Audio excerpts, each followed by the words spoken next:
Facta. Fresh news every day. Death penalty for Facebook posts. One post and a sentence, a like can kill. The internet has become the new court. China is handing over intelligence to Moscow. Coordinates, satellites, spies. Moscow is hitting more accurately. Beijing is playing a dangerous game. Meta reads your chats. AI listens to everything, even silence. Your conversations are no longer yours. Official disclosure. Trump's underground world. Secret bunker revealed. Hundreds of meters down. Rooms without windows. Preparing for Russian strikes. NATO raises F-35. Norway sends fighters to Poland. The task is to shoot down Russian drones. Protests in Georgia. Tbilisi on fire. People storm government buildings. Police respond with water cannons and gas.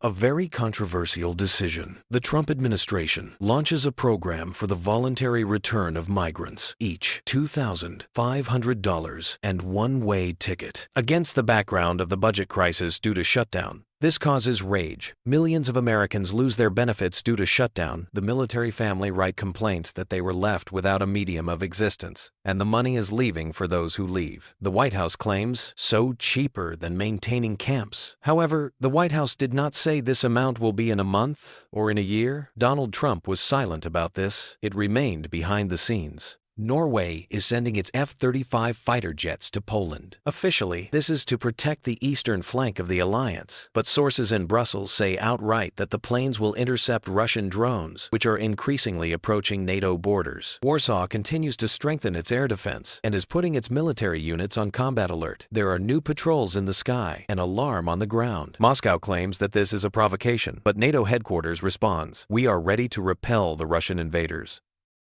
Intelligence services are recording increased activity between Moscow and Beijing. According to sources, China is providing Russia with satellite images and coordinates that are being used to plan strikes on targets in Ukraine. Officially, this is called a technical exchange, but experts say it is military support under the guise of cooperation. NATO calls what is happening a direct threat to European security. Allies are stepping up surveillance. The world is once again entering a phase of cold confrontation, where every step is a risk of escalation. Donald Trump has its own underground city. It is a city located underground in a bunker. Deep beneath the Rocky Mountains in Colorado lies an entire underground city. The Cheyenne Mountain Complex is a place where Donald Trump and the U.S. military could survive a nuclear strike. It is carved directly out of 70,000 tons of granite. The steel doors are almost a meter thick. Behind them are 15 buildings suspended on massive springs to absorb shock waves. They have their own power plants, underground lakes with drinking water, and food supplies for several months. There is even a subway system directly underground. NORAD Commander General Gallo says the complex has remained the same since the 1,960 seconds. Back then, it cost $142 million. Today, it costs over $1 billion. It is not just a shelter. It is a city where Donald Trump will rule America in the event of a serious threat. This bunker has become a topic of discussion again in connection with Russia's direct threats against the American president and the entire country. Hungarian Prime Minister Viktor Orbán stated on Radio Kossuth that Hungarians do not want to admit Ukrainians to the EU so as not to have to share their share. For Ukraine, joining the EU is a chance to quickly end the war. Ukraine is a country with a very difficult fate. Why should we share this complicated fate? We have our own fate, which is much easier than that of the Ukrainians. We feel sorry for them. We sympathize with them. They are fighting heroically. But we do not want to share their fate. They live next to the Russian state and are constantly at war with the Russians. We cannot change that. Orbán added that he wants to free Hungary from being in the same alliance as Ukraine. Otherwise, Hungarians will also have to fight against Russians. Everything you say or write can be used against you. From now on, there will be no more confidentiality. Meta to use AI chats to personalize content and ads. From December, Meta said users' interactions with its AI features, whether by voice or text, would be added to existing data such as likes and follows to shape recommendations for content and ads. including reels and ads. For example, a user talking about hiking with Meta AI could later be shown hiking groups, friends' trail updates, or ads for boots. People's interactions simply are going to be another piece of the input that will inform the personalization of feeds and ads, said Christy Harris, privacy policy manager at Meta. We're still in the process of building the first offerings that will make use of this data. The political situation in Tbilisi has escalated. Mass protests against the Georgian Dream Party have turned into violent clashes with security forces.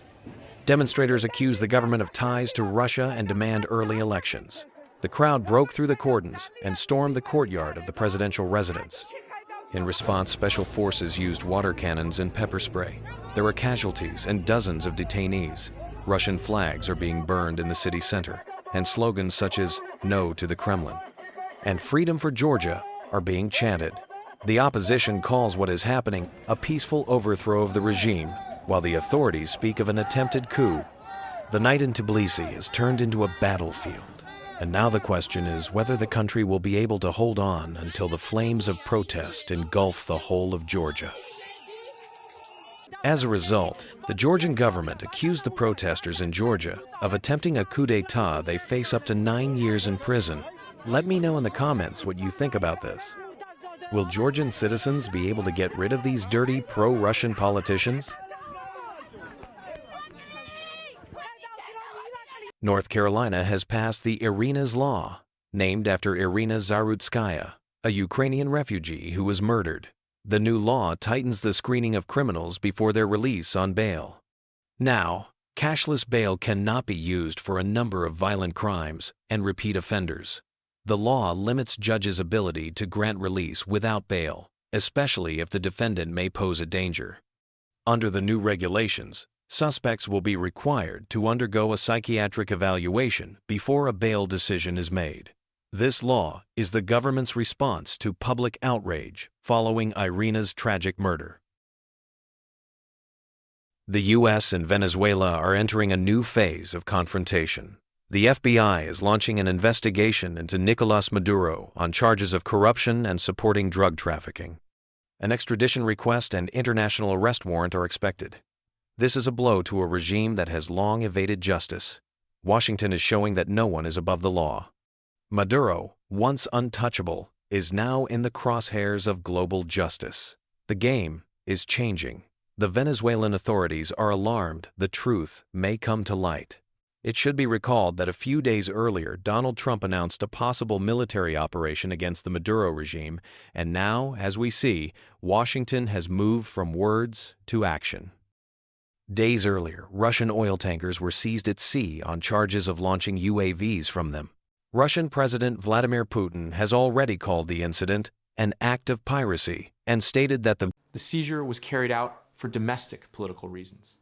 China burning drones fall from the sky. During a large-scale light show in Liaoyang, Hunan province, organizers simultaneously launched drones and fireworks. Sparks hit the drones, causing dozens of them to burst into flames in midair. The burning drones began falling on spectators and buildings. The crowd panicked and scattered. People screamed and tried to take cover. The video quickly spread across social media, causing a storm of outrage. Authorities said there were no casualties, but eyewitnesses insist the consequences could have been tragic. Now the whole country is discussing who was responsible for this disaster in the sky. Man sentenced to death for Facebook posts about president. Rights advocates in Tunisia warned that applying the death penalty for online speech sets a dangerous precedent. A Tunisian court has sentenced a 51-year-old man to death for Facebook posts deemed offensive to President Kais Saied and a threat to state security, his lawyer confirmed on Friday. The defendant, who remains unnamed, was convicted on Wednesday of 3 charges: attempting to overthrow the state, insulting the president, and spreading false information online. Judges stated the posts incited violence and chaos, violating Tunisia's penal code and the controversial 2022 cybercrime law, Decree 54. This ruling marks the first death sentence of its kind in Tunisia. Dozens have received heavy prison sentences for similar charges since President Said seized all branches of government in July 2021. While capital punishment remains in Tunisia's penal code and civilian courts occasionally issue death sentences, none have been carried out since a serial killer was executed in 1991. In a statement on Facebook, lawyer Oussama Bouthelja said that his client had been in pretrial detention since January 2024. He said the father of 3 is an occasional day laborer and suffers from a permanent disability caused by a workplace accident. Nei Takaichi has just been elected as the new leader of Japan's ruling Liberal Democratic Party, the same party that always elects the country's prime minister. This means she will almost certainly become Japan's first female leader in history. Takaichi is known for her staunch conservative views and strong pro-American stance. Inspired by Margaret Thatcher, she promises to strengthen Japan's military, counter Chinese aggression, and revitalize the economy. Official parliamentary confirmation is expected in the coming days.